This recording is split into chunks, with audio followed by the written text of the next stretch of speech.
지오소프트에 대한 간단한 기업 소개, 주가 분석, 재무제표 분석을 마쳤습니다. 지오소프트는 나름 탄탄하게 성장해왔고 이제 더욱 날아가기 위해서 노력 중인 기업이다 라고 보시면 될 것 같습니다. 그렇다면 지금부터는 지오소프트의, 아니 더 정확하게 말하면 오아시스의 호재와 악재에 대해서 분석해 보겠습니다. 먼저 호재로는 가성비 유기농 상품을 꾸준히 제공할 수 있는 시스템을 갖추고 있다는 점입니다. 가성비는 또 뭐야? 가성비가 너무 뛰어나서 제가 그냥 가성비라고 한번 붙여봤습니다. 근데 가성비랑 유기농은 뭔가 결이 다른 거 아닌가 싶습니다. 우리가 아는 친환경, 유기농 이런 거는 항상 비싼데 말이죠. 하지만 오아시스는 산지 직매입 거래 시스템을 갖추고 있기에 가성비가 가능합니다. 사실 오아시스는 새벽 배송을 하는 다른 경쟁 기업에 비해 유기농, 친환경 상품 비중이 워낙 높아서 딱 똑같이 비교할 수 있는 상품이 많지는 않습니다. 그래도 간단하게 비교하기 위해서 그나마 겹치는 상하 목장의 유기농 우유를 검색해봤습니다. 오아시스, 경쟁 A사, 경쟁 B사 3개를 둘러봤는데요. 오아시스는 3,700원, 경쟁 A는 4,300원, 경쟁 B는 4,650원입니다. 이것 이외에도 친환경 유기농 상품을 아주 저렴하게 구매할 수 있습니다. 그리고 혹시 새벽 배송 제품 중에 오아시스보다 더 저렴하게 판매하는 경쟁사의 제품이 있다? 라고 하면 여기 나와 있는 것처럼 최저가의 차액만큼 포인트로 돌려준다 라고 되어 있습니다. 나름 이 가성비를 유지하기 위해서 노력 중인 모습입니다. 여기는 오아시스의 유통구조입니다. 오아시스는 상품 가격을 낮추기 위해서 산지에서 직매입하는 거래 구조를 갖추고 있습니다. 중간 도매상을 거치지 않고 직거래를 하는데 오아시스 상품 중 직거래 상품이 80% 이상입니다. 산지 직거래가 가능한 건 원래 애초에 오아시스, 얘가 우리 소비자 생활협동조합, 우리생협에서 나온 거기 때문입니다. 우리생협은 전국 산지로부터 농산물을 유통하는 곳인데 김영준 지오소프트 대표가 거기서 상품 소싱, 유통, 영업을 했습니다. 오아시스는 원래 우리생협에 농산물을 공급하는 유통 부문을 맡고 있었고 오프라인 매장을 열게 된 겁니다. 그리고 대형마트와는 차별화되게 친환경 유기농 상품을 적극적으로 들이기 시작했고 2018년에는 온라인 판매와 새벽 배송을 시작한 겁니다. 중간에서 거치는 게 없기 때문에 안 어울릴 것 같은 가성비와 유기농이 함께 할 수 있었고 가성비까지 가능하게 됐습니다. 어떤 기업이든 충성도 높은 고객이 많다는 건 엄청난 장점입니다. 유기농 상품을 저렴하게 판매하는데 충성도가 안 생길 수가 없습니다. 여기는 SK증권 애널리스트 분이 만든 표를 가져온 건데요. 오아시스 누적 회원수가 정말 아름답게 올라가고 있습니다. 이거는 2020년 9월까지만 나와 있는데 최근 기사를 확인해 보니까 50만 명이 넘어섰다고 합니다. 사실 온라인 쇼핑, 이커머스 기업들은 화려한 광고를 통해서 한 명이라도 더 볼 수 있게끔 만들기 위해서 막대한 광고비를 사용합니다. 처음에 전지현 씨께서 마켓컬리라는 저는 들어보지도 못했던 기업의 광고에 나오길래 깜짝 놀랐어요. 그래서 직접 들어가서 시켜보기도 했죠. 쓱은 워낙 돈이 많으니까 신경 쓸 건 아니고, 그렇다면 오아시스는 어떨까요? 재무제표를 보면 광고 선전비라고 판관비에서도 엄청 작은 부분을 차지한 걸 볼 수 있습니다. 3분기에 광고 선전비로 1억 7천만 원을 사용했습니다. 판관비 비중으로 따지면 0.012%입니다. 이게 얼마나 작은지 확인할 수 있는 게 수도광열비가 2억입니다. 그리고 소모품비가 15억이에요. 근데 광고 선전비는 1억 7천만 원밖에 안 됩니다. 그냥 광고를 안 하는 거라고 보시면 될 것 같습니다. 그럼 어떻게 이만큼 뜰 수 있었을까요? 맘카페에서부터 시작된 입소문이 퍼지고 퍼진 겁니다. 오아시스 매우 사랑함, 컬리는 과대포장 때문에 오아시스 써요, 이유식 하려면 오아시스로 해보세요, 우리 생협에서 하는 거라 그런지 저렴하고 좋네요, 이런 글들이 진짜 정말 많습니다. 대체로 글들을 요약해보면 싱싱한 재료인데 심지어 저렴하다, 거기에 과대포장도 없다 라는 평이 많습니다. 건강을 위해서 나도 좋은 걸 먹고 아이에게도 좋은 걸 주고 싶은 마음과 회사가 가진 유기농의 대중화라는 신념과 잘 맞아떨어진 겁니다. 이게 충성도 높은 고객을 만들었고 지금의 50만 명 이상 되는 회원수를 만들어냈습니다. 마켓컬리, 쿠팡이 적자에 허덕이고 있다면 오아시스는 유일하게 흑자를 내고 있는 기업이라는 장점이 있습니다. 이게 가능할 수 있었던 이유가 여기 나오는데요. 읽어보면 새벽 배송이 만년 적자를 벗어나고 있지 못하는 이유는 공격적인 물류센터 증설과 로봇 자동화에 드는 막대한 비용 때문이다.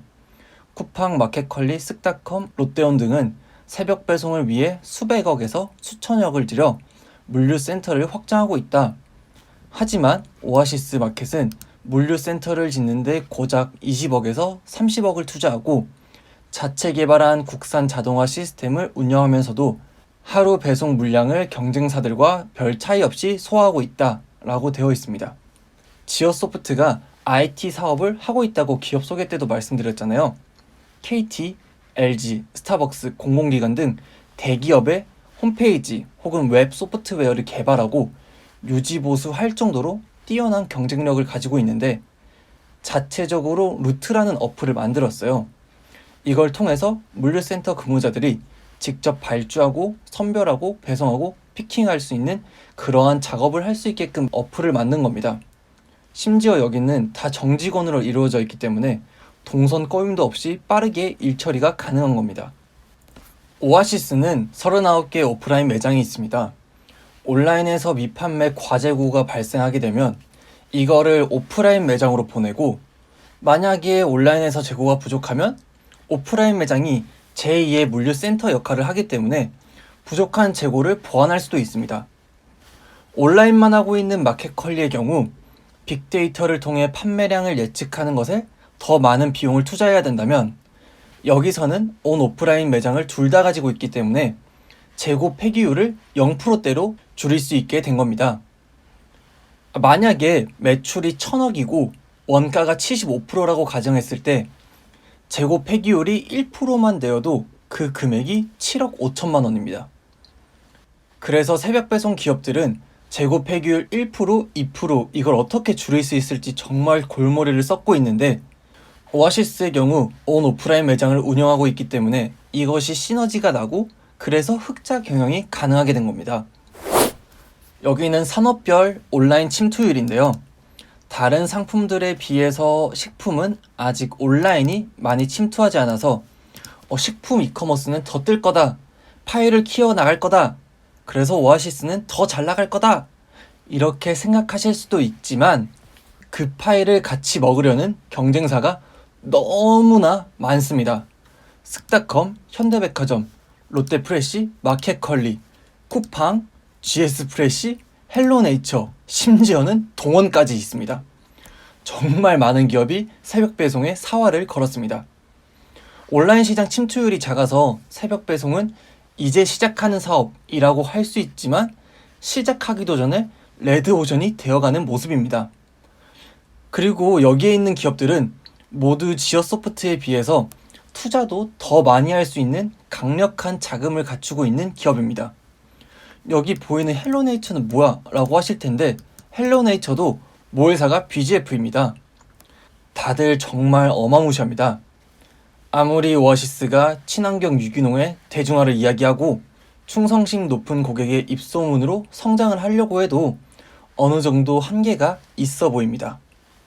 이 표를 보시면 더욱 체감이 가실 겁니다. 오아시스 마켓은 재무제표를 받듯이 오프라인 매장 리스 비용을 제외하고는 부채가 거의 없을 정도로 안정적으로 운영을 하고 있습니다. 그리고 꾸준히 흑자를 내면서 안정적으로 경영을 해왔죠.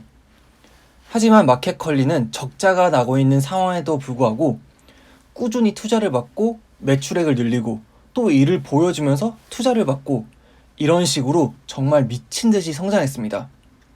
오아시스는 2017년까지만 하더라도 오프라인 매장이 확고했기 때문에 마켓컬리보다는 매출이 높았습니다.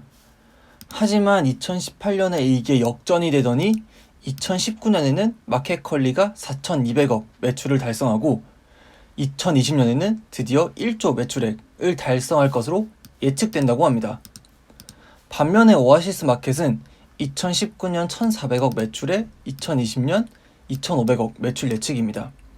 지금은 무려 4배 이상으로 벌어진 겁니다. 지금 마켓 컬리와도 이렇게 차이가 나는 상황인데 다른 대기업까지 들어온다면 성장의 한계가 조금 느껴지긴 합니다. 하지만 오아시스 마켓이 작년에 드디어 투자를 받았습니다. 이게 작년 기사니까 기사 내용대로라면 올해 2021년에 상장을 하기 위해서 준비 중인 오아시스라고 합니다. 2020년 4월에 한국투자 파트너스로부터 상장 전 투자 개념으로 126억 원의 투자를 받았습니다. 이때 당시 오아시스의 가치가 1,400억 원으로 계산을 했고 이를 주식으로 교환할 수 있는 교환사채의 형태로 투자를 했습니다.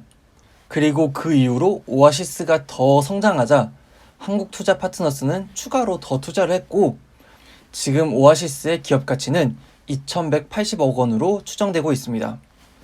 거기에 카카오 인베스트 또한 2020년 12월에 주식으로 바꿀 수 있는 전환사채로 50억 원을 투자를 했습니다.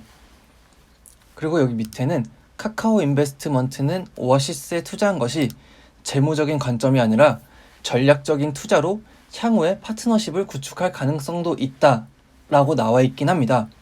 오아시스는 이제 본격적으로 투자를 받기 시작했고 성장에 더욱 박차를 가하면 되는 상황인데 여기에 카카오와 파트너십을 맺는다면 더욱더 빠르게 성장할 가능성도 있습니다. 물론 이 기사는 현재로서는 썰에 불과하긴 합니다. 투자를 받았으나 악재가 하나 더 생겼습니다. 유통산업발전법 개정안이 지금 되냐 마냐 얘기가 많습니다. 제 영상을 보는 분들이 어떤 분들이신지 잘 모르기도 하며 모든 사람들의 생각이 다 다르기 때문에 저는 철저히 그냥 지오소프트, 오아시스의 입장에서만 생각하고 악재라고 가져왔으니 그 점 참고해 주시면 감사할 것 같습니다.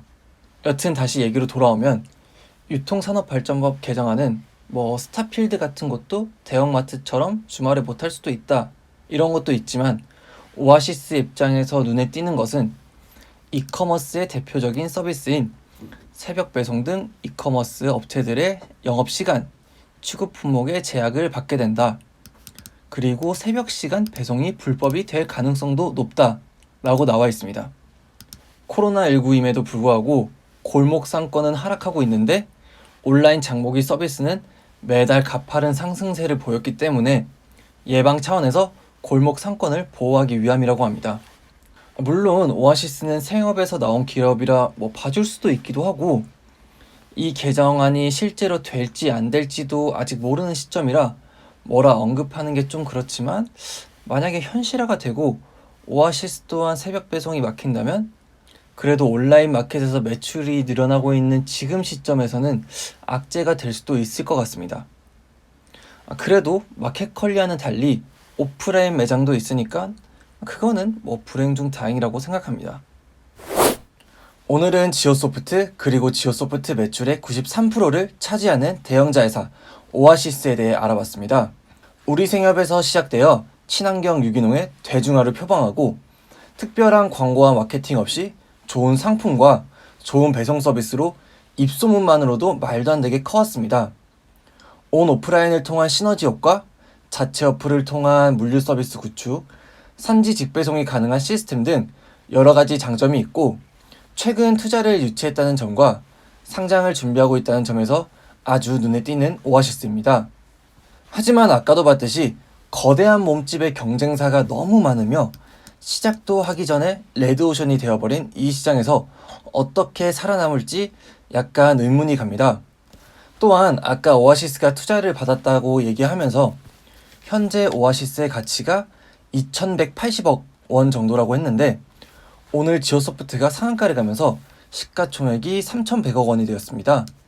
3,100억 원에서 93%의 오아시스 매출 비중만큼 제한다고 해도 현재 주가가 2,886억 정도의 시총입니다. 예전에 박스권에 있을 때는 주가가 과소평가되어 있다 라고 생각할 수도 있었지만 지금은 적정 수준보다 조금 초과해서 올라와 있습니다. 하지만 제가 봤을 때 오아시스는 충성심 높은 고객층과 함께 이미 레드오션이 되어버리고 있는 새벽 시장에서 어떻게든 살아남지 않을까 싶기도 하고, 그리고 주가도 안정적이게 성장하고 있는 회사 성향에 맞게 점진적으로 올라가지 않을까 싶습니다. 광풍에 흔들리지 마시기 바랍니다. 아무리 좋은 미래가 전망되는 기업이라고 해도 한 번에 쭉 계속 올라가기는 쉽지 않고 나름 조정을 거치면서 올라가기 마련입니다. 오늘 상한가를 갔다고 해서 급하게 투자하지 마시고 한 번 더 공부해 보시고 투자하시기를 추천드립니다. 본 영상은 그저 정보 제공용에 불과합니다. 투자는 본인의 책임입니다. 꼭 충분한 공부 투자하시길 바랍니다. 그럼 오늘은 여기까지 하겠고요.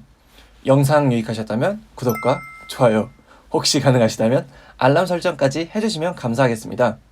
여러분이 돈 잃지 않고 성공적으로 투자하실 수 있도록 제가 대신 잘 분석해서 특징주 필터링하러 내일 다시 돌아오겠습니다. 감사합니다.